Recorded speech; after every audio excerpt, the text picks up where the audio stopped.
Makadi vana vechikoro. Zita rangu ndinonzi Magaruwa. Ndauya zvakare nechidzidzo chemutauro wechishona. Zvakanakai. Manda mafuta enyama. Horomba igudo guru rinofamba roga. Chitunha muviri wemunhu akafa.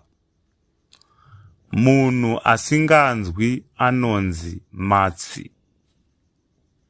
Pakabva zino panosara vende kana kuti nyada. Bofu munhu asingaoni. Chimumumu munhu asingatauri. Mwana anozvarwa akafa anonzi gambe.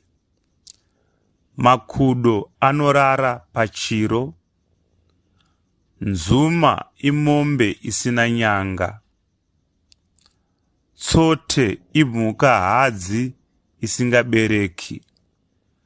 Mombe hono isina kuchekwa inonzi handa.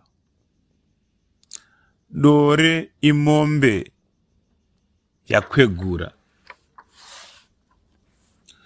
Munin'ina kana mukoma wemurume wako anonzi muramu.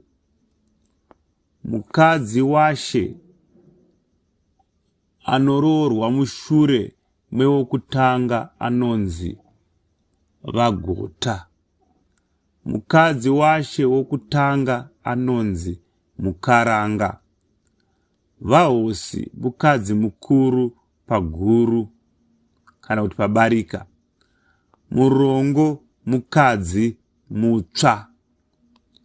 Nyachide mukadzi anodiwa zvikuru pabarika.